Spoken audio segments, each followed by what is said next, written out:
Hi guys, what's up? Welcome to CRYSSY'S TV. Thank you so much for watching. I have with me Jahim and Shane, and for this discussion where I don't even know what to title this episode as, but we're just basically going to be sharing with you or biggest or most serious life tragedy that we have experienced. And for this discussion, we're going to be talking about the most serious life tragedy that we have gone through. You know, this experience was a very dark time for us, and we're just going to be sharing it with you. I'm not sure what to title it as, but we're just going to go right into it. All right. Um. So the three of us sitting here, we have experienced what it actually feel like to be held at gunpoint, and I know that it is only because of God's grace why we are here now, why we are able to share our experience with you, and this is an experience that it never leaves you. You never forget it. You know, you recall it, you remember it, and as a result of this, you try to be cautious every day in your daily life and be grateful at the same time. So I'm going to ask Shane, just share with us, because I know it happened while you were in high school, and Jaime and I would have been in 2019. Yes. Alright guys, so the time that I was held at gunpoint, I was in high school and I think I was in ninth grade. Yeah. I was in ninth grade and I was running track, so in the evening I would have practice. So at the moment the entire track team that was practicing that day, they went to the hills. They gotta run the hills, like they gotta do like cross running to the hills. Well, I didn't go because I have a knee problem. As you guys can see, this knee is still swollen. So I had a knee problem from high school, and with the hill, my knee would hurt me. So the coach that day told me to just jog around the field. That's the track and field, the field for the school. The coach told me to jog around the field until the team is back because I can't do the hills. So anyways, I was jogging around on the field with my earphone in my ears and my phone in my hand. My phone was on me somewhere, but I was jogging, listening to music, whatever. And it so happened that even at that, I feel a vibe like something about to happen without it even happening. I feel a vibe like something gonna happen.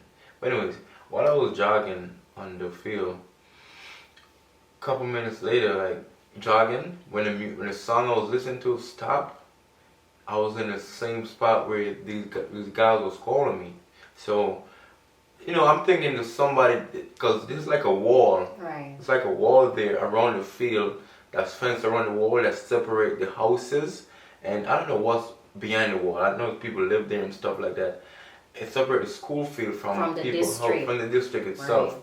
So usually people hang out on top of the wall and watch the student play soccer or whatever. So that's where people hang out at.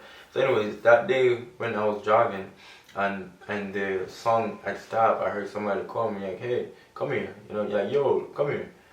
And I went, cause I'm thinking that maybe they dropped something, they want me to pass it to them. But as soon as I walk, it's like a tree all over, it's over the wall actually. The branches The branches hang over the wall, so you can't really see until you really go there. You can't see who's calling you or what's calling you until you go close to it to see. So when I get there close to it, all I see was the gun pointing on me, and automatically I was in shock. So I was there, and it was like, put your phone through the hole on the wall, because there's like a hole in the wall where they could see and all, like your hand could fit through. So it was like, put the phone through the hole on the wall and come to run around the track like nothing happened. Oh my God. Mind you, I was so scared because I'm like, he could pull his trigger any moment, minute, and right. that could just be my life's out. That's it. I'm done. Mm-hmm. You know, we never know what could happen. But in that heat of moment, you don't want to take no chance because you don't know what could happen. So while I'm so nervous and shocked, and he had the gun on me, I can't see his face because he have a bandana like tied up all over his face, whatever. And I put it while I'm putting the phone through the hole. I'm looking up on the gun because it was over the wall, looking up on the gun like this, and I put it. And he said, "Come to the room," like nothing happened. And I started running. I run, but I didn't come to the run around the field. I run, go straight to my coach office, and I tell them what happened, and they call the cops, and I never get my phone back. Right, right. Yeah. So guys, I remember that day because I was at home. I wasn't feeling well, so I was on sick leave from work because at the time I'm working at the school that he attends, but on that day I wasn't at work. I was on sick leave, and I remember I got the call. I got the call that they just stick him up and rob him, and I was so traumatized. And because I was so ill, I wasn't able to be there, you know, to really get there, to be there for him, to, you know, just to see, make sure that he's okay. You know, the trauma was a whole lot. It was a whole lot to deal with. And I just have to pray and thank God that he's okay, that, you know, they didn't shoot him or anything like that. So that was one situation that we never forget. You know, it's something that we always remember. We never forget it. And I believe that our life is for a purpose. We're here for a purpose, right? Because all three of us have experienced that, as I said before.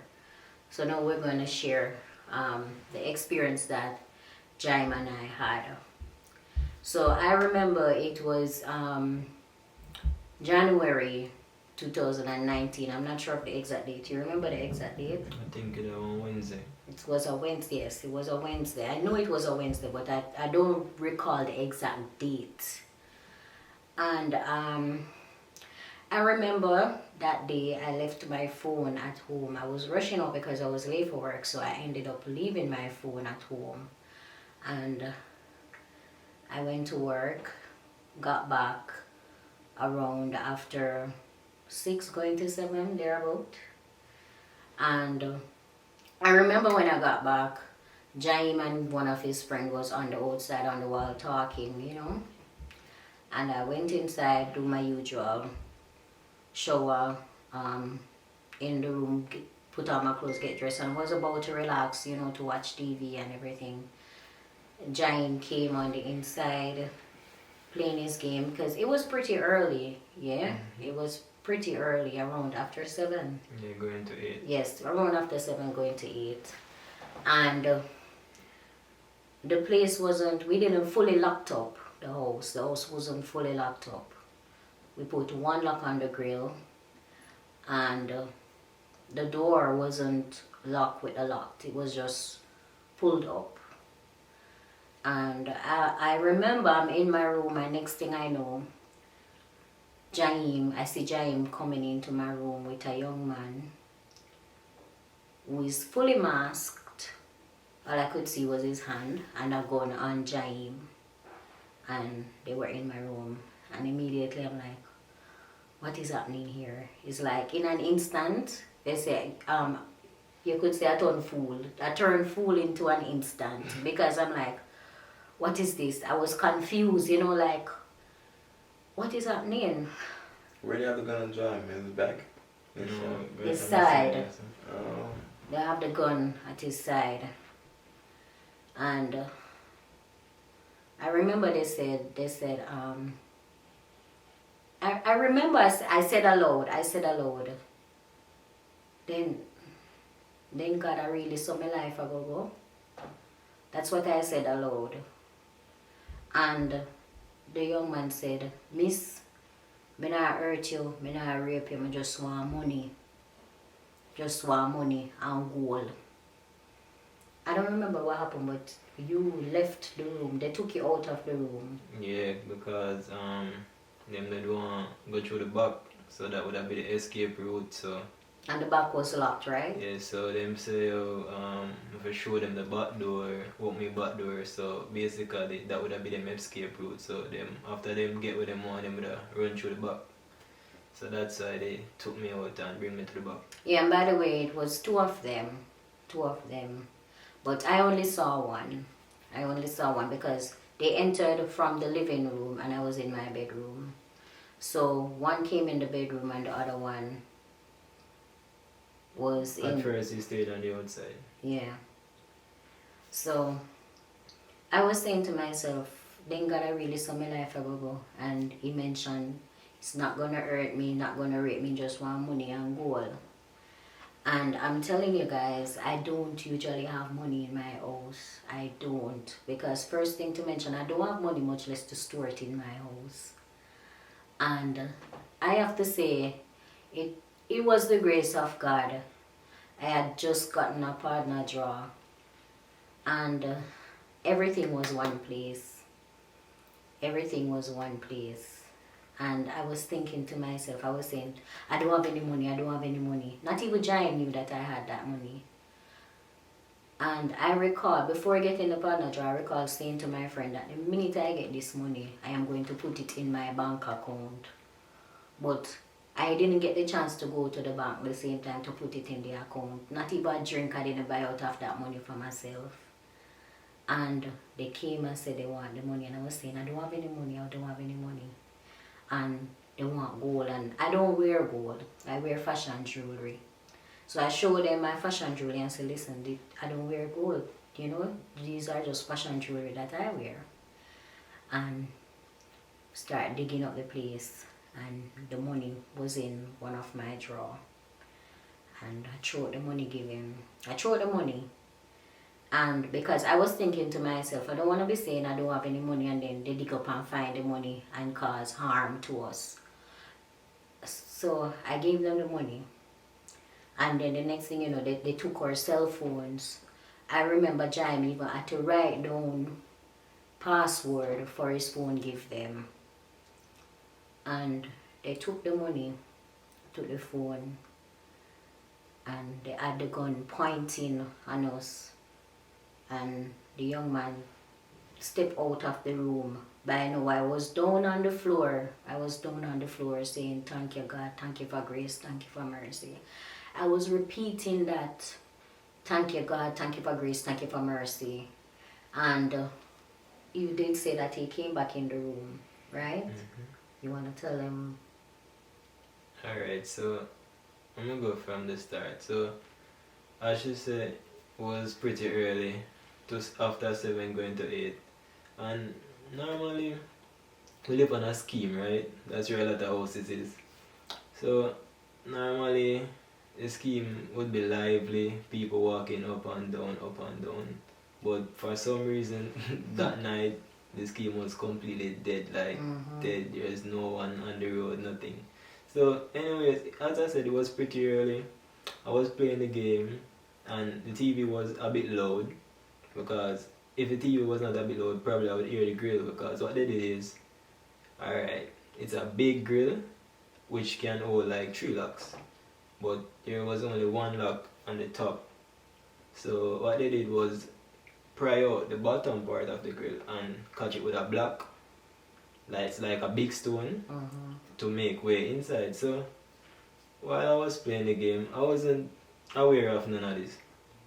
So I hear the door, like someone testing if the door is open. So like just flick the lock one time and I look.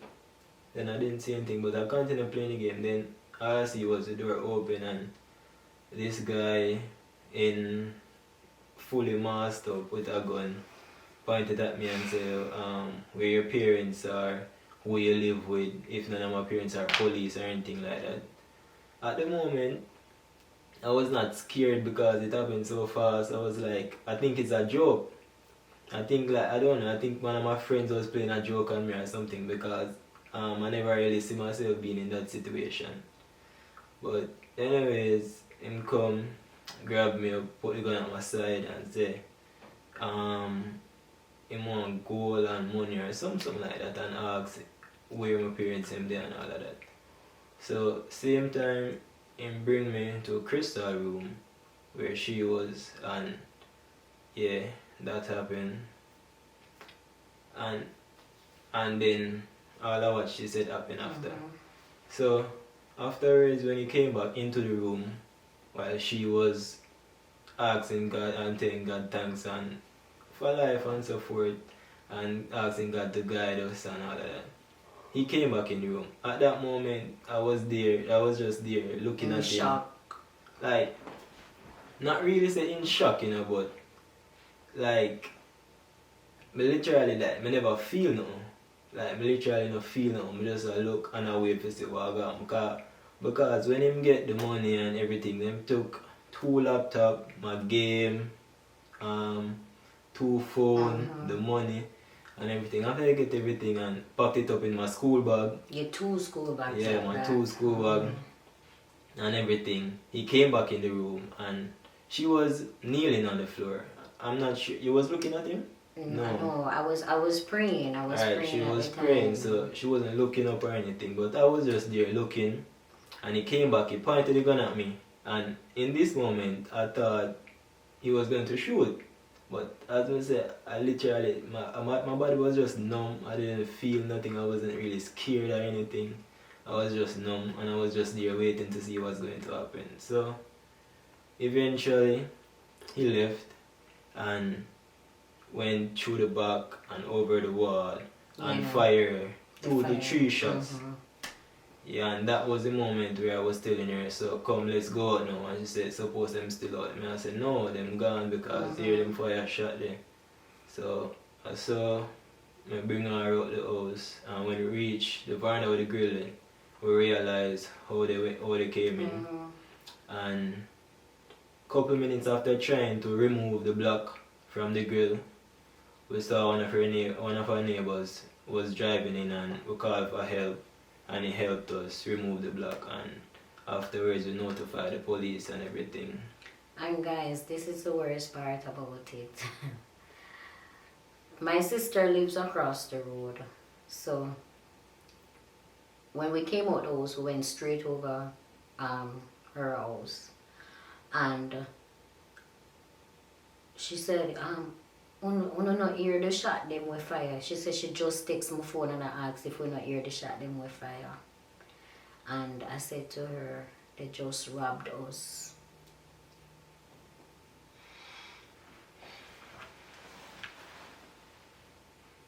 Yeah, listen. When I hear the news that they just robbed them, they call me and they'll explain to me what's going on.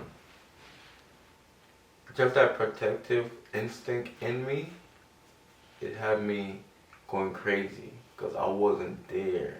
That knowing the fact I could lose my brother and my sister, I could get a phone call knowing that, yo, listen, they got shot, they get robbed, somebody killed them, and I just picturing, oh, I can't live with that. I can't live with that. Oh, it will mess with my head and mess me mentally. And the fact that I feel like I wasn't there, like when a situation like that happened, you always feel like you could save it, like you can save it. I wish I was there. Even though I probably couldn't do nothing, I probably get shot, but it just feel like when you lost your family, when things happen to them, you also feel like, I wish things was different, because probably things would be different if I was there, So it really hurt when I get that phone call. It hurt me, and I'm happy that nothing happened, and they just took material stuff, which is all vanity, and their life is still, they still have their life, and that's what matters. All that vanity stuff we can always get back, but they're here. That's what matters, guys. And guys, I remember Jaime was so upset. He was so upset, and I was saying to him, Jaime, we have life. We have a life, and that is the greatest thing. We have a life, because it could have been worse, I remember at one point, I even asked the guy, do you want the TV? Because a TV was in my room, and I said, you want the TV too? And he was there, he was thinking like, and no, he didn't take the TV, just want money and gold, And when we went by, my sister, she called my dad, and my dad went by the police station. went by the police station and was reporting the incident, and the police told him that I must come to the station to report it. And I'm thinking to myself, an incident like this, shouldn't they come to the house? Right. You know? And eventually my dad came and got us and we went by the station. I was hesitant about going out there because I was so shaken up, I was so traumatized. And when we went there, the attitude of the policeman was like, I am the criminal and not the victim. You know? And the questions he was asking me is like, I have just gone through this and you're here putting me through this. Even Jaim had to say to him, sir, you really think that she can't answer them questions, they know seem we just You understand? So it was so messed up. It was so messed up, but eventually we went back home and the police came. Police came from the station in town, in the nearest town, right? Because the police station where we went was just at the smaller division for St. Thomas, yes. So it was when the police came from the other station, a bunch of them came, yellow tape off, and they started, treating it like a crime scene. So they started doing a little investigation and all of that. But guys, I am telling you, that has been the scariest night of my life. It was a tragedy indeed, and I thank God we are here to tell the tale. And let me tell you guys, the trauma, it was very traumatizing for me, because after that, it's like the least sound you hear, you have to look. As we reach in, everything lock up. Everything lock up. 3 locks on the grill. Back door lock up. Everywhere lock up. We don't take no check, no matter how early it is. Everywhere lock up. We don't leave the place open up. So till people will come by and say, what if there's a fire? Oh, no, get out. You understand? Because we stop taking things for granted. And the worst part about all of this was really me being the man of the house at the time, because it was just me and my sister. And me being the male figure in the house and just being there defensiveless and can't do nothing. That was the worst part about it. But really and truly, in everything that happened in life, you have to try take a good out of it. And the good, when we take out of this situation and say, learn to be more aware of my surroundings, right, and learn to open my eyes more. Like right now, as a young man, I wouldn't say I'm living paranoid, but yes. I'm living very paranoid. Yes. And you can't blame us for that. I always say this, and I'm going to keep on saying it. As soon as I hit a certain age and being able to get a firearm to protect myself, I'm definitely getting it. And my mind is already made up about that, because if that situation is that circumstances to happen again, I want to be able to protect myself later in life. Not wishing it to happen, but if it happened. Because that feeling of being defensiveless and can't help yourself is not a good feeling. It's not a good feeling. And my older brother Scotty, him always telling me tell you try to look both your lives of firearm, but I'm saying I don't want that. I don't want that, And I'm telling you guys, God is so good, because at the time I was pregnant with my son, and I didn't even know. This happened on Wednesday, and I found out I was pregnant on the Friday. And I think that now helps to take my mind off the incident, And I'm saying, thank God I am here, because if things had gotten worse, or if it was worse, then probably my son wouldn't be here, And one thing I always ask God for is to bless me with a child before I die. And I'm grateful for that. I know I ask God to keep me alive so I can see my child pass the worst. Yes, and I'm just forever grateful. So guys, I am happy that I can share this experience with you. And one of the things, because it was so traumatizing, and as I said, as Jai mentioned, you might be say that we're living in paranoid, but I'm telling you, the least little sound, I am more aware of my surrounding, all of this. I don't leave anything to chance, right? And I must say, during this time, my co-workers, they were very, very supportive. I am telling you, if I had doubt in my mind that they cared about me or that they loved me, that they erased the doubt during this time. They were really there for me. The following morning, they all came to visit. You know, everybody just came out showing me love and support, and I appreciate it so much. I am forever grateful for that. And I'm telling you guys, this is something that I don't think you get over. It leaves a scar. It leaves a scar, because each time you're going to look back and say, whoa, you know, I could have died, you know. And I don't know how many of you out there have gone through near-death experiences, whether it be through sickness or whatever. And, you know, the saddest part about it is we would have been unsolved mystery. Unsolved mystery. That is what we would have been. Because up to now, no one has been held for this. No one. And you know, we just have to give God thanks. We just have to be grateful. So guys, please, if you have had a similar situation to this, comment and share your experience with us, right? And you know, what would you do should you be caught in a situation like this, right? And I do pray and hope that none of you will ever have to go through anything like this, or if you have, you don't have to go through it again, right? And I'm asking you guys, please, to just be more aware of your surroundings and put your safety first in everything that you do. Think about your safety. Alright guys, thank you so much for watching.